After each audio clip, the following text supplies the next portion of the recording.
নমস্কার বন্ধুরা, south with Dipanjan চ্যানেলে আপনাদের সকলকে স্বাগত জানাই। আপনারা শুনছেন দেবী মানবী সারদা, আজ পঞ্চম পর্ব। আসুন আজকের পর্বটি শুরু করা যাক।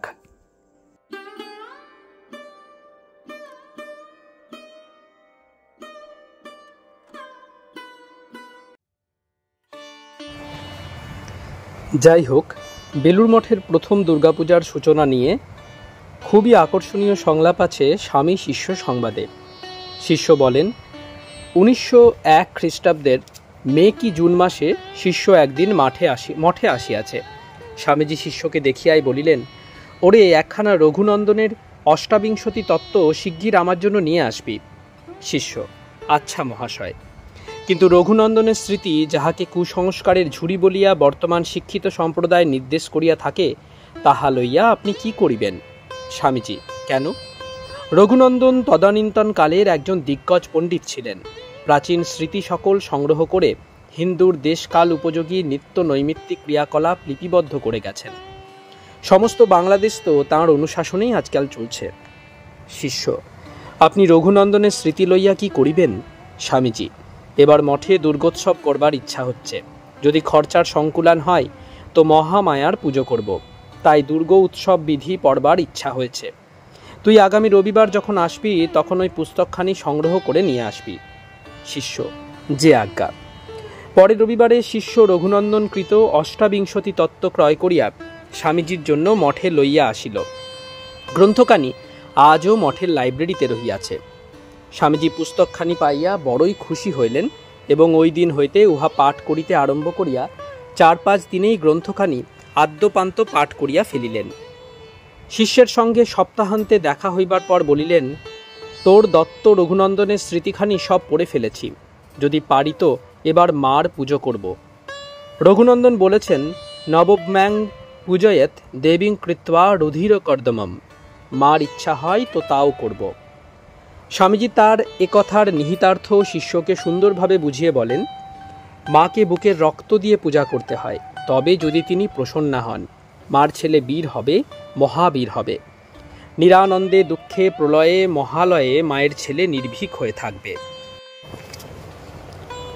যাই হোক, বেলুড় মঠের এই প্রথম শারদীয়া দুর্গাপূজা মহা সমারোহেই অনুষ্ঠিত হয়েছিল। বিবরণে আরও জানতে পারি যে জমিতে এখন ঠাকুরের জন্ম মহোৎসব হয়, সেই জমির উত্তর ধারে মণ্ডপ নির্মিত হইল। ষষ্ঠীর বোধনের 2-1 দিন পূর্বে কৃষ্ণলাল, নির্ভয়ানন্দ প্রভৃতি সন্ন্যাসী ও ব্রহ্মচারীগণ নৌকা করিয়া মায়ের প্রতিমা মঠে লইয়া আসিলেন। ঠাকুর ঘরের নিচের তলায় মায়ের মূর্তিখানি আনিয়া রাখিবা মাত্র যেন আকাশ ভাঙিয়া পড়ল।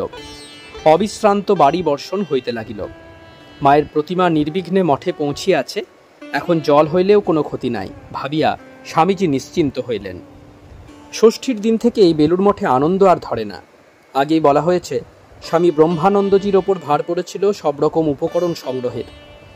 পূজকের আসনে বসেছিলেন ব্রহ্মচারী কৃষ্ণলাল এবং তন্ত্রধারক হয়েছিলেন ঈশ্বরচন্দ্র ভট্টাচার্য।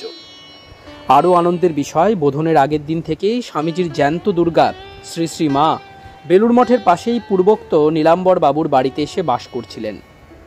স্বামীজির প্রিয় বিল্ল বৃক্ষতলেই সম্পন্ন হয়েছিল অধিবাসের সন্ধি পূজা। সপ্তমী পূজা মহা সমারোহে অনুষ্ঠিত হওয়ার পর অষ্টমী পূজার দিন স্বামীজির শরীর অসুস্থ থাকায় তিনি পূজার সময় উপস্থিত থাকতে পারেননি।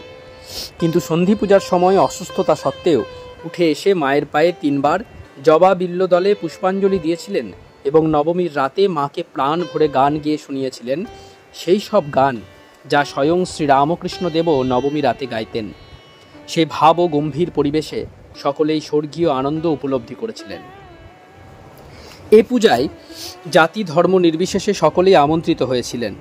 শ্রীরামকৃষ্ণদেবের গৃহী ভক্তগণ তো এসেছিলেনই, এছাড়া বেলুড়, বালি ও উত্তরপাড়ার নৈষ্ঠিক ব্রাহ্মণদেরও আমন্ত্রণ জানানো হয়েছিল। শোনা যায় এরপর থেকেই তখনকার দিনের গোড়া হিন্দুদের বেলুড় মঠ সম্বন্ধে বিদ্বেষ কমতে শুরু করে। তবে শ্রী শ্রী মায়ের একান্ত অনিচ্ছা বলে বিধি থাকা সত্ত্বেও বেলুড় মঠে দুর্গাপূজায় পশু বলি প্রদান নিষিদ্ধ হয়। স্বামীজি তার চিন্ময়ী দুর্গার আদেশ আনন্দে শিরোধার্য করেছিলেন। সেই প্রথম পূজার আনন্দমুখর দিনগুলিতে স্বামীজি শিষ্য শরৎচন্দ্র চক্রবর্তীও মঠে বাস করেছিলেন। কিন্তু তিনি কেবল দ্রষ্টাই ছিলেন না, তার দিনলিপিতে লিখে রাখেন সেই দুর্গোৎসবের কথা। উৎসব শেষে লেখেন, মহা সমারোহে দিনত্রয়ব্যাপী মহোৎসব কল্লোলে মঠ মুখরিত হইল। নহবতের সুললিত তান তরঙ্গ গঙ্গার পরপারে প্রতিধ্বনিত হইতে লাগিল। ঢাক ঢোলের রুদ্রতালে কলনাদিনী ভাগীরথী নৃত্য করিতে লাগিল। গিয়তাম নিয়তাম ভুজ্যতাম কথা ব্যতীত মঠস্থ সন্ন্যাসীগণের মুখে ওই 3 দিন আর কোনো কথা শুনিতে পাওয়া যায় নাই। যে পূজায় সাক্ষাৎ শ্রী শ্রী মাতা ঠাকুরানী উপস্থিত, যাহা স্বামীজির সংকল্পিত, দেহধারী দেব সদৃশ মহাপুরুষগণ যাহার কার্য সম্পাদক, সে পূজা যে অছিদ্র হইবে তাহাতে আর বিচিত্র কি। দিন ত্রয়ব্যাপী পূজা নির্বিঘ্নে সম্পন্ন হইল। গরিব দুঃখীর ভোজন তৃপ্তিসূচক কলরবে মঠ 3 দিন পরিপূর্ণ হইল। এইভাবে বেলুড় মঠ স্থাপিত হওয়ার পরে স্বামীজি তার প্রিয় বিল্ল বৃক্ষতলে বসে যে গান গেয়ে কল্পনা করতেন, বিল্ল বৃক্ষ মূলে পাতিয়া বোধন, গণেশের কল্যাণে গৌরীর আগমন, ঘরে আনব চণ্ডী, কর্ণে শুনব চণ্ডী, আসবে কত দণ্ডী জটা জুটোধারী, তা অচিরেই সার্থক ও বাস্তবায়িত হতে দেখা যায়। এই বিল্ল বৃক্ষতল স্বামীজির অনেক স্মৃতি ধরে রেখেছে। স্বামীজির দেহত্যাগের পরে এরই সংলগ্ন স্থানে স্বামীজির স্মৃতিসৌধ নির্মিত হয়েছে। পাশে পতিত পাবনী গঙ্গা প্রবাহিতা। গঙ্গার অপর পারে কাশীপুরের শ্রীরামকৃষ্ণ মহাশ্মশান। মহাসমাধি লাভের পর যেখানে শ্রীরামকৃষ্ণের পাঞ্চভৌতিক পুতদেহ অগ্নিতে আহুতি দেওয়া হয়েছিল, স্বামীজি তাঁর প্রিয় বিল্লতলে দাঁড়িয়ে অপর পারে সেই শ্রীরামকৃষ্ণ স্মৃতিবাহী স্থান দর্শন করতে করতে একবার স্বামী শারদানন্দকে বলেছিলেন, ওই দেখো, ওপারে ঠাকুর আর এপারে আমি, মাঝে পতিত পাবনী জাহ্নবী।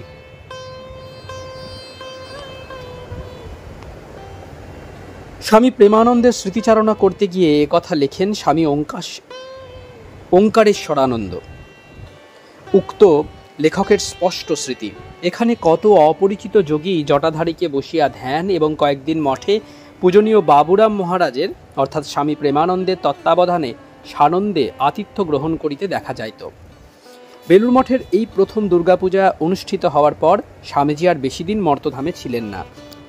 কয়েক মাস পরে 4 জুলাই 1902 সালে তিনি তার চিরবাঞ্ছিত লোকে প্রয়াণ করেন এবং তাঁর প্রিয় বিল্লবৃক্ষের কাছেই তার পুত দেহের অগ্নি সংস্কার কার্য সম্পন্ন হয়। বেলুড় মঠের দুর্গাপূজা বিবেকানন্দ পরবর্তীকালে। বিল্লতরু মূলে যে দেবীর বোধন সম্পন্ন করে স্বামীজি বেলুড় মঠে দুর্গাপূজার সূচনা করে গেছেন, আজ তার মহাসমাধি লাভের প্রায় 100 বছর পরেও সেই ঐতিহ্যবাহী পূজা একইভাবে অনুষ্ঠিত হয়ে আসছে তার উত্তরসূরি ও অনুগামীদের দ্বারা। স্বামীজির দেহত্যাগের পরে স্বামী ব্রহ্মানন্দ, স্বামী প্রেমানন্দ, স্বামী শারদানন্দ, স্বামী অখণ্ডানন্দ, স্বামী শিবানন্দ প্রমুখ স্বামীজির গুরু ভ্রাতাগণের ব্যবস্থাপনায় বেলুড় মঠে দুর্গাপূজা যে সমারোহ এবং ভাব ও গাম্ভীর্যের মাঝে অনুষ্ঠিত হতো, বিশেষত যেসব অনুষ্ঠানে স্বয়ং শ্রী শ্রী মাও উপস্থিত থাকতেন স্বামীজির জ্যান্ত দুর্গারূপে, তখন যে অধ্যাত্ম ভাবপ্লাবন বইত তা আজ ভাবতেও যেন শিহরণ হয়। এখানে একটি কথা বলা আবশ্যক যে সেই সময় বেলুড় মঠে দুর্গাপূজা নানা কারণে প্রতি বছর প্রতিমায় নিষ্পন্ন করা সম্ভব হতো না। দেবীর ঘট স্থাপনা করেও তা সুচারুরূপে সম্পন্ন হতো। আর সেসব অনুষ্ঠানে যদি শ্রী শ্রী মা উপস্থিত থাকতেন তবে সেখানে মৃন্ময়ী দেবীর অভাব এই চিন্ময়ী দেবী পূরণ করতেন উৎসবে দৈবী ভাব, আবেগ ও প্রাণের সঞ্চার করে।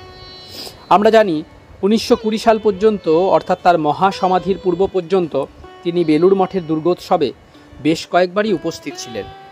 তখন মনে হতো কৈলাসবাসিনী উমারানী যেন মর্তলোকে তার পিতৃগৃহে এসেছেন অমর্ত লোকের প্রেম ও শান্তির বার্তা নিয়ে। 1912 সালে বেলুড় মঠের দুর্গাপূজার প্রধান উদ্যোক্তা ছিলেন স্বামী প্রেমানন্দ।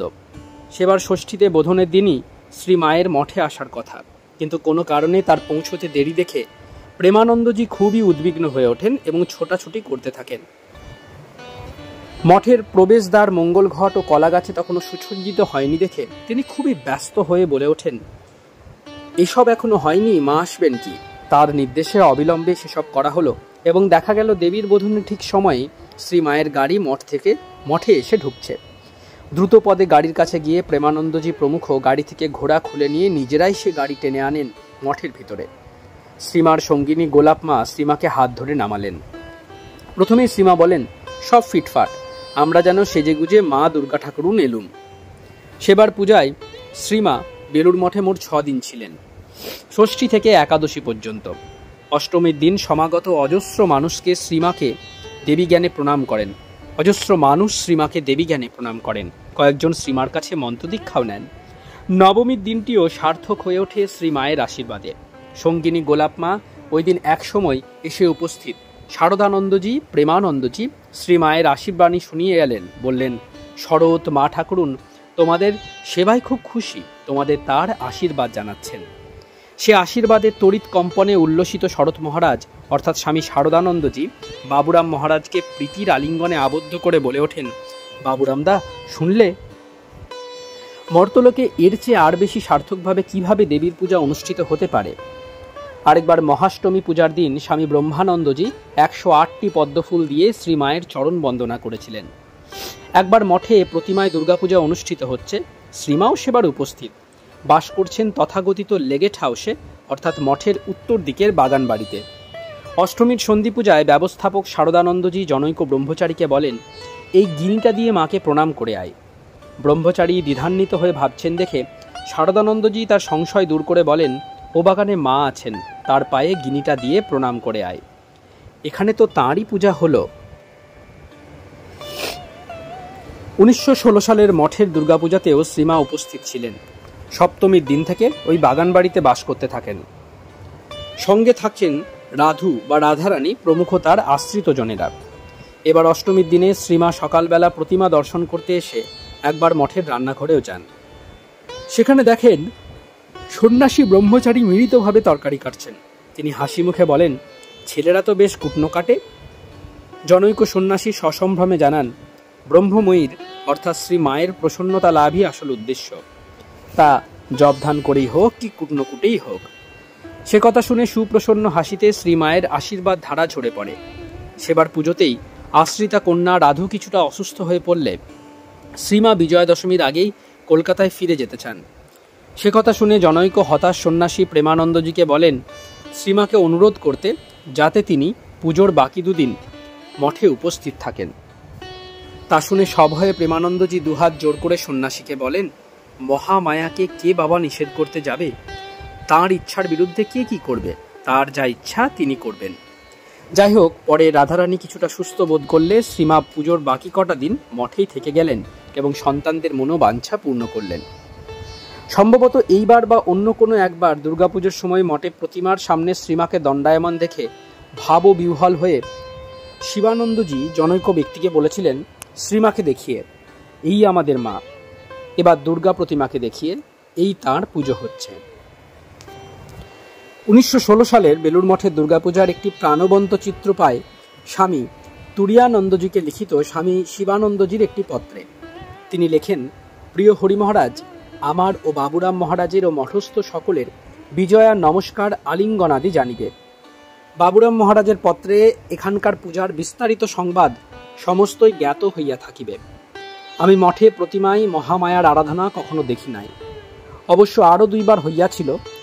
এবার আবার শ্রী শ্রী মা উপস্থিত থাকায় পূজা যেন সব প্রত্যক্ষ রূপে হইল, অনুমানের আর প্রয়োজন ছিল না। প্রতিমাখানি অতি সুশ্রী ও সুগঠিত হইয়াছিল। পূজারী ও তন্ত্রধারক 2টি ব্রহ্মচারী।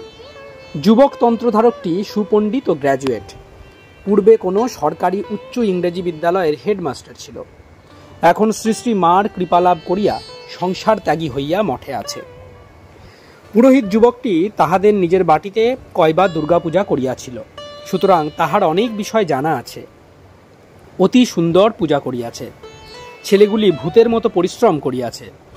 তাহাদের চেষ্টাতেই পূজা সুচারুরূপে সম্পন্ন হইয়াছে। যদিও 3 দিন অনবরত বৃষ্টি ঝড়, তথাপি মার কৃপায় কোনো কার্যে বিঘ্ন হয় নাই। এমনকি ভক্তেরা যে সময় প্রসাদ পাইতে বসিয়াছে, ঠিক সেই সময় বৃষ্টি খানিকক্ষণের জন্য ধরিয়া যাইত। সকলে দেখিয়া আশ্চর্য। পরে যোগেন মার কাছে শোনা গেল যে যখনই ভক্তেরা প্রসাদ পাইতে বসিত এবং বৃষ্টি এই এলো এলো, অমনি শ্রী শ্রী মা দুর্গা নাম জপ করিতে বসিতেন আর বলিতেন, তাই তো, এত লোক কি করে এই বৃষ্টিতে বসে খাবে? পাতা টাতা সব যে ভেসে যাবে, মা রক্ষা করো। মা সত্যই রক্ষা করিতেন। 3 দিনই ওই রকম।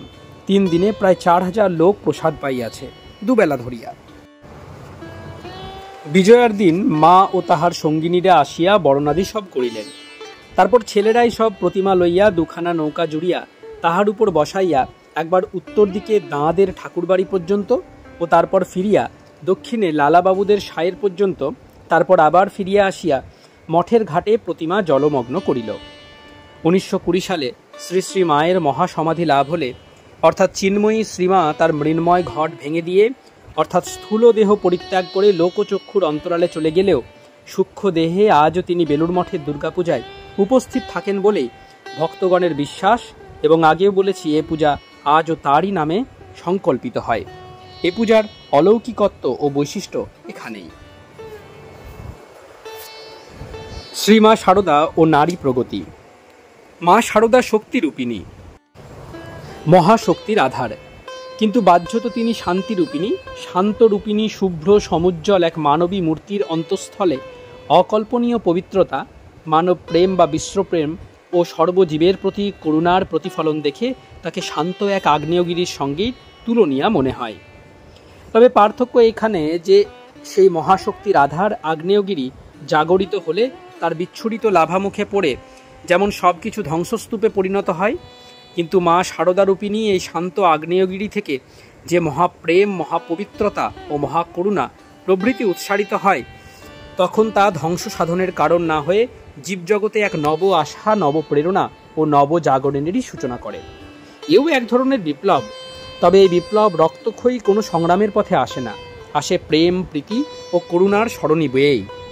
19বিংশ শতকে শ্রীরামকৃষ্ণ ও শারদামণির যুগল আবির্ভাব তেমনই এক মহা বিপ্লবের সূচনা করেছে। বাহ্যত তারা যুগল মূর্তি হলেও একই মহাশক্তি থেকে তারা আবির্ভূত যুগ প্রয়োজনে বিবিধ কার্যধারা সম্পাদনের জন্য একে অপরের পরিপূরক হয়ে। বস্তুত পুরাণ কথিত শিব, পার্বতী, কৃষ্ণ, রাধা প্রভৃতি চরিত্রের মতো শ্রীরামকৃষ্ণ শারদাও এক অভিন্ন সত্তা ও শক্তি। তাহলে স্বামী বিবেকানন্দকে, তিনিও সেই এক অভিন্ন সত্তা বা শক্তিরই বিচ্ছুরিত প্রকাশ। যেমন সূর্য থেকে পৃথিবী, মর্ত মায়ায় নরেন্দ্রনাথ বিবেকানন্দ রূপ ধারণ করে শ্রীরামকৃষ্ণ শারদা শক্তির ধারক বাহক প্রকাশক। এই যুগল আবির্ভাবে সূচিত নবযুগের নবজাগরণের হোতা ও উদগাতা স্বামী বিবেকানন্দ। শক্তিরূপিণী মা শারদার আবির্ভাবে তাকে অবলম্বন করে ভারতে আবার গার্গী, মৈত্রীর মতো মহিলারা জন্মাবেন, একথা স্বয়ং স্বামী বিবেকানন্দেরই। উপনিষদের যুগে গার্গী, মৈত্রেয়ী আত্মজ্ঞান লাভ করে ব্রহ্মবাদিনী, প্রজ্ঞাবাদিনী হয়েছেন। তাদের আত্মশক্তির জাগরণ দেখে ব্রহ্মজ্ঞানী ঋষিরাও বিস্মিত না হয়ে পারেননি। এইভাবে তাঁরা যেন সমগ্র নারী সমাজের মুখপাত্র হয়ে পুরুষ শাসিত সমাজের কাছে একটা চ্যালেঞ্জ রাখলেন, অর্থাৎ যে নারীকুলকে ভাবা হতো দীনা, হীনা, অবলা অথবা পুরুষদের ভোগ্যবস্তু হয়ে কেবল সন্তান জন্ম দেওয়াতেই তাদের শক্তি ও সামর্থ্য, যথা পুত্রার্থে ক্রিয়তে ভার্যা, গার্গী, মৈত্রেয়ীর মতো মহীয়সী নারীরা তথাকথিত সমাজের শ্রেষ্ঠ মানুষের চোখে আঙুল দিয়ে যেন দেখালেন, অর্থাৎ ঋষিদের চোখে, আত্মজ্ঞান লাভ বা ব্রহ্মজ্ঞান লাভ কারো একচেটিয়া নয়। যে পুরুষ সমাজ বুদ্ধি বলে বা বাহু বলে নারীদের অবলা দুর্বলা করে রেখেছে, সময়ে সেই নারীরাও কেমন জেগে উঠতে পারেন স্বমহিমায়। ভারতের সেই উপনিষদের যুগ অতিক্রান্ত হয়েছে, তথাকথিত সেই মুনি ঋষিদের সন্ধানও এখন পাওয়া যাবে না। আধুনিক যুগ বিজ্ঞান নির্ভর, বহির্মুখী, ভোগমুখী, অর্থাৎ অন্তর্লোকের জ্ঞান ভাণ্ডার অনুসন্ধান করে শান্তি ও পরিতৃপ্তি এ যুগের লক্ষ্য নয়। বহির্লোক বা প্রকৃতি রাজ্যের জ্ঞান ভাণ্ডার উন্মোচন করে মানুষ সুখী হওয়ার নেশায় তৎপর, অর্থাৎ মানুষের মন ইন্দ্রিয়গ্রাহ্য রূপ রসাদির পেছনেই ছুটছে। কিন্তু এত করেও শান্তি ও তৃপ্তি আসে কই? ভোগ্য বস্তু যত বাড়ছে, রোগও বাড়ছে সেই হারে। মুনি ঋষিরা পর্ণকুটিরে থেকে ফলমূল খেয়ে শতায়ু, এমনকি সহস্রায়ু হতেন জানা যায়। কিন্তু এই বিজ্ঞান নির্ভর যুগে জ্ঞান বিজ্ঞান অভিমানী মানুষ অট্টালিকায় থেকে উত্তম খাদ্য পানীয় গ্রহণ করেও নানা উৎকট রোগের শিকার, স্বল্পায়ু। আর একদিকে রক্তক্ষয়ী সংগ্রাম, মানসিক অতৃপ্তির বহিঃপ্রকাশ, হিংসায় উন্মত্ত পৃথিবী, আগ্রাসন, অস্ত্র প্রতিযোগিতা, সাম্রাজ্যবাদ, আঞ্চলিকতাবাদের শিকার অগণিত অসহায় মানুষ। সমগ্র বিশ্বের আজ মহাসংকট, মহা দুঃসময়। এতেই বোঝা যায় বহির্জগতের জ্ঞান বিজ্ঞান চর্চার দ্বারা এত ভোগ্য বস্তু আহরণ করেও মানুষ আজ কত অসহায়। এখানেই মৈত্রেয়ীর মতো মহীয়সী মহিলাদের চ্যালেঞ্জ স্মরণীয়। ইয়েনাহং নামৃতাস্যাম তেনাহং কিং কুরিয়াম, অর্থাৎ যেসব বস্তু দ্বারা অমৃতত্ব লাভ বা আত্মজ্ঞানের অধিকারিণী হওয়া না যায় তা দিয়ে আমার কি হবে? মূল তাৎপর্য বহির্জগতের রূপ রসাদি ভোগ্যবস্তু দুদিনের, এসবের মধ্যে চিরন্তন পরিতৃপ্তি বা শাশ্বত শান্তি কোথায়?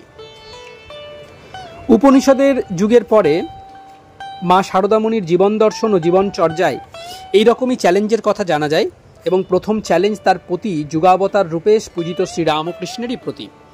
বালিকা শারদা পূর্ণ যৌবনা হয়ে যখন তার পতির সাধনপীঠ দক্ষিণেশ্বরে এলেন, শ্রীরামকৃষ্ণ তাকে একদিন সরাসরি প্রশ্ন করেন, কি গো, তুমি আমায় সংসার পথে টেনে নিতে এসেছ? শারদামণির তৎক্ষণাৎ দৃঢ় উত্তর, না, আমি তোমাকে সংসার পথে কেন টানতে যাব? তোমার ইষ্ট পথেই সাহায্য করতে এসেছি। এরও মূল তাৎপর্য, আমি তোমার মতো সাধন ভজনের দ্বারা ইষ্টলাভ করতে চাই। অর্থাৎ প্রকারান্তরে গার্গী মৈত্রেয়ী চ্যালেঞ্জের সুরে এই কথাই মনে হবে, তুমি যদি ইষ্ট লাভ করে থাকো, আত্মজ্ঞান লাভ বা ব্রহ্মজ্ঞান লাভ করে থাকো, তো আমারই বা হবে না কেন? আমি ভোগবতী হতে চাই না, আমি ভগবতী হয়ে যুগাবতারের যজ্ঞা সহধর্মিনী হতে চাই। শক্তিরূপিণী এই ভগবতী বা দেবীকে প্রথম থেকেই শ্রীরামকৃষ্ণ চিনতে পেরেছেন, স্বামী বিবেকানন্দ ও নিঃসন্দেহে তাই। অবশ্য মা শারদার মধ্যেও মাতৃত্ব কামনা বা সন্তান কামনা ছিল, কিন্তু তা কোনোভাবেই কামজ নয়, কারণ স্বয়ং শ্রীরামকৃষ্ণই তাকে পবিত্রতা স্বরূপিণী সার্টিফিকেট দিয়েছেন জোরালো ভাষায়। তোতাপুরীর চ্যালেঞ্জ গ্রহণ করে আপন নিষ্কাম শুদ্ধ সত্য স্বরূপকে প্রমাণিত করার জন্য স্বীয় পত্নীর সঙ্গে মাসের পর মাস একই শয্যায় শয়ন করে দেহাতীত চেতনায় উদ্বুদ্ধ হয়ে মা শারদার মহিমায় ঘোষণা করেন বেশি মাত্রায়, যথা, ও অর্থাৎ শারদা যদি এত ভালো না হতো, আত্মহারা হয়ে তখন আমাকে আক্রমণ করত, তাহলে আমার সংযমের বাঁধ ভেঙে দেহবুদ্ধি আসত কিনা কে বলতে পারে। মা শারদার মধ্যে বিশ্ব মাতৃত্বের বীজই সুপ্ত ছিল, এবং পরবর্তীকালে সে দায় দায়িত্বই তাকে পালন করতে হবে জেনে শ্রীরামকৃষ্ণ কেবল শারদামণিকেই নয়, শ্যামা সুন্দরী দেবীকেও, যিনি শারদামণির মাতা ছিলেন, সান্ত্বনা দিয়েছেন এই বলে, শাশুড়ু ঠাকুরুন, আপনি সেজন্য দুঃখ করবেন না। এরপর আপনার মেয়ের এত ছেলে মেয়ে হবে যে মা ডাকের জ্বালায় শেষে আবার তিষ্ঠ হতে পারবে না। এইভাবে বিশ্ব মাতৃত্বের দায় বহন করার জন্য দেবী ভগবতী যুগে যুগে আবির্ভূত হয়ে থাকেন। শ্রী শ্রী চণ্ডীতে এর উল্লেখ পাওয়া যায়। অর্থাৎ সেই ভগবতী জন্মাদি শূন্য হলেও বারবার এইভাবে আবির্ভূত হয়ে জগতের পরিপালন করেন। শ্রী শ্রী চণ্ডীর মতে জগতের পরিপালন বলতে যদিও দুষ্টের দমন ও শিষ্টের পালন বোঝায়, মা শারদাও নিজের জীবনচর্যা ও কর্মের দ্বারা মানুষের অশুভ শক্তি বা প্রবৃত্তিকে সর্বদাই কল্যাণ পথে নিয়োজিত রাখতে চেষ্টা করেন, সচেষ্ট ছিলেন।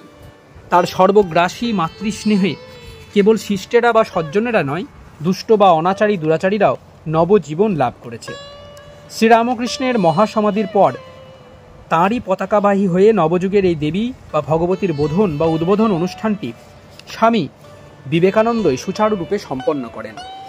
মা শারদা কথিত ও পূজিত হন জ্যান্ত দুর্গারূপে। বেলুর মঠ এই জ্যান্ত দুর্গারই অধিষ্ঠান ক্ষেত্র। হরগৌরী এখানে নিত্য বিরাজিতা শ্রীরামকৃষ্ণ শারদারূপে। হ্যাঁ, বিশ্ব মাঝে এই শক্তির উদগাতা স্বামী বিবেকানন্দই। শিকাগো বিশ্ব ধর্ম মহাসভায় তখন তার জয় জয়কার। এই জয়ের মধ্য দিয়েই তাঁর উপলব্ধি হয়েছে শ্রীরামকৃষ্ণ শারদা শক্তির বিশ্বজননীতা। স্বামীজি বুঝেছেন নবযুগের এই যুগাবতার যেমন সর্বধর্ম সমন্বয়কারী হয়ে প্রাচ্য পাশ্চাত্যের মিলন সেতু রচনা করেছেন, তার সহধর্মিনী মা শারদামণিও তেমনি এই নবযুগের নারী জাগরণের মূল প্রেরণাদাত্রী। অর্থাৎ নারীকে তিনি ভোগবতী থেকে ভগবতীতে উত্তরণের পথিকৃৎ হবেন, আর ভারতবর্ষই হবে এই নারী বিপ্লবের কেন্দ্রস্থল। অন্য অর্থে মা শারদাকে কেন্দ্র করেই এই নারী জাগরণের সূচনা হবে। ভোগমুখী ও জড়বাদী পাশ্চাত্য শিক্ষা ও সভ্যতার যে প্রবল জোয়ার ভারতে এসে প্রবেশ করেছে, তাতে ভারতীয় নারীকুলের সুমহান ঐতিহ্য বিলুপ্ত হতে পারে। এই আশু সংকট রোধের জন্যই স্বামীজির নবযুগের এই ভগবতী শক্তির আবাহন। বিশ্ব ধর্ম মহাসভায় বিজয় লাভের পর ভারতের কল্যাণ কামনায় এই মাতৃশক্তির উদ্বোধনের জন্য তিনি আমেরিকা থেকে তার অনুগামীদের লিখেছেন, মা ঠাকুরুন কি বস্তু বুঝতে পারোনি, এখনো কেহই পারবে না, ক্রমে পারবে। ভায়া, শক্তি বিনা জগতের উদ্ধার হবে না। এখনো আমাদের দেশ সকলের অধম কেন, শক্তিহীন কেন? শক্তির অবমাননা সেখানে বলে মা ঠাকুরানী পুনরায় সেই মহাশক্তি জাগাতে এসেছেন। তাকে অবলম্বন করে আবার সব গার্গী মৈত্রেয়ী জগতে জন্মাবে। দেখছো কি ভায়া, ক্রমে সব বুঝবে। এজন্য তার মঠ প্রথমে চাই। আমেরিকা ইউরোপে কি দেখছি? শক্তির পূজা, শক্তির পূজা। তবু এরা অজান্তে পূজা করে, কামের দ্বারা করে। আর যারা বিশুদ্ধভাবে, সাত্ত্বিকভাবে, মাতৃভাবে পূজা করবে, তাদের কি কল্যাণ না হবে? আমার চোখ খুলে যাচ্ছে, দিন দিন সব বুঝতে পারছি। তাই ভারতীয় নারীর প্রথম প্রয়োজন শিক্ষা। এই শিক্ষার দ্বারাই তাদের আত্মসম্মান বোধ বা আত্মমর্যাদা ফিরিয়ে আনা যাবে। স্বামী বিবেকানন্দের এই স্বপ্নকে বাস্তবায়িত করার কাজে প্রথম যিনি অগ্রণী ভূমিকা নেন, তিনি তাঁরই মানসকন্যা ভগিনী নিবেদিতা। প্রকৃতপক্ষে স্বামীজির আহ্বানে ও আদর্শে অনুপ্রাণিতা হয়ে এই বিদেশিনী নারী ভারতীয় নারী মুক্তি বা নারী জাগরণকে সক্রিয় করেন। কেবল স্ত্রী শিক্ষার সপক্ষে প্রচারের দ্বারা নয়, ভারতীয় নারীত্বের মহান গুণগুলি অনুশীলনের দ্বারা। তিনি কেবল ভারতেই নয়, সারা বিশ্বেই অনন্য সাধারণ দৃষ্টান্ত স্থাপন করেন। ভারতীয় শিল্পকলা, স্থাপত্য, ভাস্কর্যেরও যেমন তিনি গুণমুগ্ধ অনুরাগিনী, ভারতীয় নারীর স্নেহশীলা, শান্ত স্বভাব, পবিত্রতা ও সর্বজনীন মাতৃশক্তিতেও তিনি সমান শ্রদ্ধাবনতা। বিবেকানন্দের আদর্শে ও উৎসাহে কলকাতার বাগবাজার অঞ্চলে মেয়েদের জন্য যে ছোট্ট বিদ্যালয়টি স্থাপনা করেন, আজকে যার মহীরূহ রূপ নিবেদিতা বালিকা বিদ্যালয়, সেখানে তিনি মা সারদা দেবীকেই ভারতীয় নারীকুলের সর্বোচ্চ আদর্শ হিসেবে প্রচার করেন। নিবেদিতার মতে, to me it has always appeared that she is Shri Ramakrishna's final word as to the ideal of Indian womanhood, but is she the last of an old order or the beginning of a new? অর্থাৎ মা সারদা ছিলেন ভারতীয় নারীত্বের আদর্শ সম্বন্ধে শ্রীরামকৃষ্ণের চরম বাণী। এই কথাই সবসময় আমার মনে হয়েছে। কিন্তু তিনি কি প্রাচীন আদর্শের শেষ নিদর্শন, না এক নতুন আদর্শের প্রকাশ? মা সারদার পবিত্র সান্নিধ্যে এসে নিবেদিতা স্বয়ং তাঁর যে ব্যক্তিত্ব মহিমায় অভিভূত হয়েছেন, তা হল প্রজ্ঞা ও মাধুর্যের সমন্বয় সরলতম নারী জীবনেও কিভাবে করা সম্ভবপর, তাকে অর্থাৎ শ্রী মাকে দেখলে তা বোঝা যায়। কিন্তু সেই সঙ্গে আমার কাছে তার অধ্যাত্ম মহিমার মতোই অপূর্ব ঠেকেছিল তার সম্ভ্রান্ত সৌজন্যের সৌন্দর্য, তার উদার মুক্ত মনের মহিমা। যত নূতন ও জটিল সমস্যায় তার কাছে উপস্থিত করা হোক, আমি কখনো তাকে উদার ও মহৎ সিদ্ধান্ত জ্ঞাপনে কুণ্ঠিত দেখিনি। এক দীর্ঘ নীরব প্রার্থনার মতো তার সমগ্র জীবন। ব্রাহ্মণ্য শাসিত সমাজের মধ্যে তার জীবন অতিবাহিত হলেও তিনি প্রতি ক্ষেত্রে নিজেকে পরিবেশের উপর উন্নীত করতে পারেন। অপকৃষ্ট আচরণে যদি কেউ পীড়িত করে থাকে, তাকে আর কিছু না করে এক সঘন বিচিত্র নীরবতায় নিজেকে গুটিয়ে নেন। যদি কেউ তার অভিজ্ঞতার বহির্বর্তী সামাজিক সমস্যার কথা জানায়, তিনি তৎক্ষণাৎ অভ্রান্ত অন্তর্দৃষ্টিতে ঘটনার মাঝে প্রবেশ করে সংশ্লিষ্ট মানুষটিকে সমাধানের সঠিক পথ দেখিয়ে দেন। মা সারদার অনুপম ব্যক্তিত্ব ও অনুকরণীয় যে চারিত্রিক সুষমা নিবেদিতার কলমে ফুটে উঠেছে, তা সে যুগের ইতিহাসের প্রেক্ষাপটে পর্যালোচনা করলে দেখা যায় যে মা সারদাকে কেন্দ্র করে ধীরে ধীরে অথচ নিশ্চিতভাবে এক গণমুখী আন্দোলন কিভাবে সক্রিয় হয়ে উঠছে, এবং যার দ্বারা অবদমিত ও অবহেলিত নারী সমাজ কেবল গৌরবান্বিত নয়, তারা আত্মমর্যাদা লাভ সম্বন্ধেও সচেতন হয়েছে।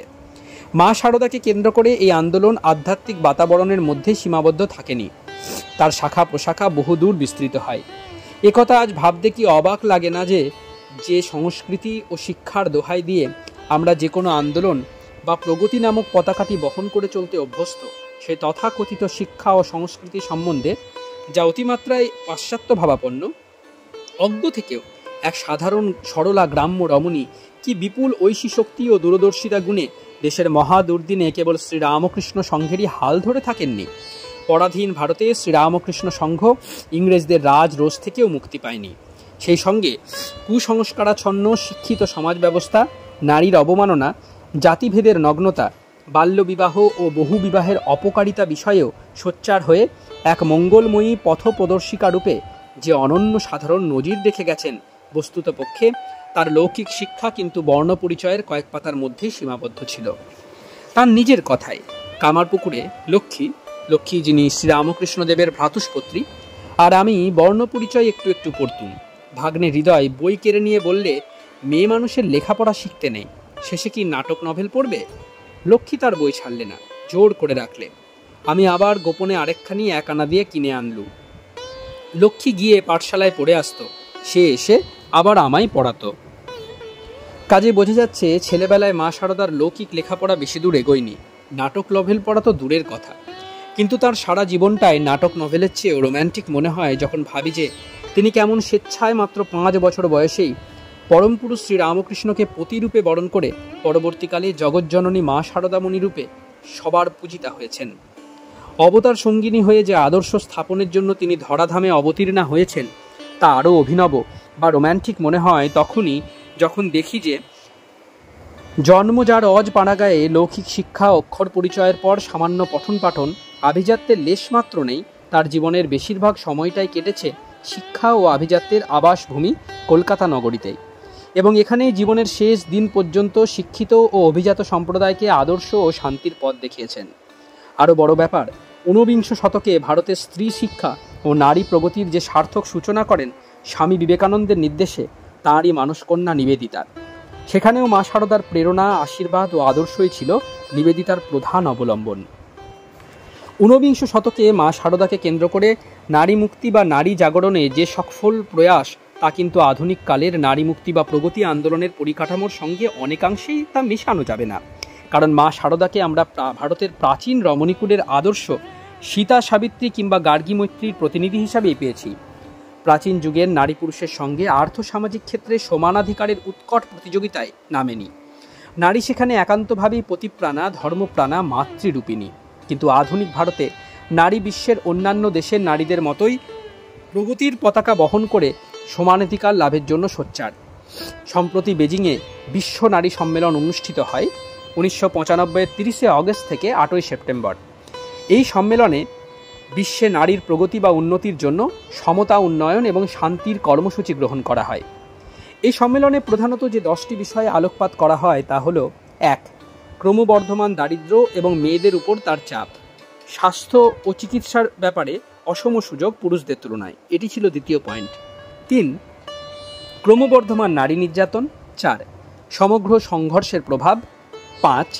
অর্থনৈতিক কাঠামো এবং নীতি নির্ধারণে নারীর প্রতি উপেক্ষা। 6. ক্ষমতা বন্টন ও সিদ্ধান্ত গ্রহণে নারী পুরুষ অসাম্য। 7. নারী প্রগতির জন্য পর্যাপ্ত পরিকাঠামোর অভাব। 9.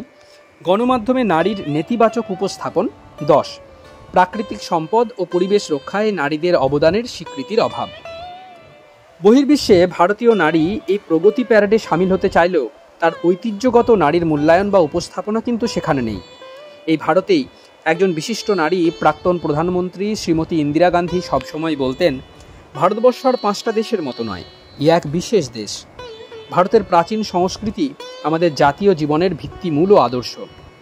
স্বামী বিবেকানন্দ দ্ব্যর্থহীন ভাষায় বলেছেন, ভারতবর্ষ ভারতবর্ষই, সে কখনো জাপান বা রাশিয়া হতে পারে না। তার প্রগতি ও উন্নতি যেন ঐতিহ্য অনুসারী হয়, এই হলো মূল কথা। কিন্তু শিক্ষা ও সভ্যতার দোহাই দিয়ে তার সুমহান ঐতিহ্যকে ভুলে আধুনিক ভারতীয় নারী যদি প্রগতি নামক রঙিন চশমা পরে বিশ্বের অন্যান্য দেশের নারী প্রগতির সামিল হতে ইচ্ছা করে, তবে তার দীর্ঘমেয়াদী ফলাফল কি হবে তা ভাবনার বিষয়। কালো প্রবাহে অনেক কিছু বদলায়, শিক্ষা, সভ্যতা, রুচিও বহুলাংশে পরিবর্তিত হয়। কিন্তু যেমন দেশভেদে মাটি ও আবহাওয়ায় ফসলের বিভিন্নতা ও তারতম্য পরিলক্ষিত হয়, দেশভেদে সেই রকম মনুষ্য প্রকৃতিতেও তার শিক্ষা ও সংস্কৃতি আদর্শের তারতম্য অবশ্যম্ভাবী। বিজ্ঞান ও টেকনোলজির আধুনিক যুগের দোহাই দিয়ে সব কিছুর উন্নতির একীকরণ করা যায় না, এবং তার পরিণামও নিশ্চয়ই শুভ ফলদায়ক নয়। বিশ্বের সুখ সমৃদ্ধিতে বিজ্ঞান ও টেকনোলজি জয়ডঙ্কা নিনাদের সঙ্গে সর্বত্র যেন মৃত্যু ঘণ্টাও বেজে চলেছে একই খাদে। তাই আধুনিক যুগকে সুখ সমৃদ্ধির যুগ না ভেবে এক মহা সংকটময় যুগ বলেই চিহ্নিত করেছেন বিশ্বের চিন্তাশীল ব্যক্তিরা। এত সুখ সমৃদ্ধি ভোগ করেও বিশ্বের উন্নত দেশগুলি সামাজিক ও রাজনৈতিক অবক্ষয়ের শিকার হয়ে আজ দিশেহারা এবং মানসিক ভারসাম্যহীন। তাই বিভ্রান্ত অবস্থায় বাঁচার জন্য সেই সব দেশের মানুষ ভারতবর্ষের মতো সুপ্রাচীন দেশগুলির সভ্যতা সংস্কৃতির দিকে দৃষ্টি ফেরাচ্ছেন। বর্তমান যুগের সমস্যা ও সংকট বিষয়ে শ্রীমতী ইন্দিরা গান্ধী বলেন, আগের শতাব্দীর মানুষের মনে ছিল অগাধ আস্থা আর জয়লাভের জন্য সীমাহীন আকাঙ্ক্ষা। সে সময়কার মানুষ ভাবত বিজ্ঞানী মানুষের সমস্ত অভাব মোচন করতে পারবে, মানুষের ভবিষ্যৎ হবে সুন্দর। পরবর্তীকালে বিজ্ঞান ও কারিগরি বিদ্যার যথেষ্ট উন্নতি হয়েছে, মানুষের অনেক কষ্টেরও লাঘব হয়েছে। কিন্তু এর ফলে মানুষের মধ্যে নতুন নতুন অর্থনৈতিক ও সামাজিক সমস্যাও দানা বেঁধে উঠেছে। বিজ্ঞান আর কারিগরি বিদ্যাকে বিপথে চালিয়ে মানুষ ধ্বংসের মুখোমুখিও দাঁড়াচ্ছে। আসলে বিজ্ঞানকে শুভ কাজে লাগানোর প্রবণতা মানুষের মধ্যে কমে যাচ্ছে। এর চেয়ে দুঃখের বিষয় আর কি হতে পারে? মানুষ এখন এমন অবস্থায় এসে দাঁড়িয়েছে যাতে চারপাশে ছোটাছুটি করে খড়কুটো ধরে বেঁচে থাকতে চায়।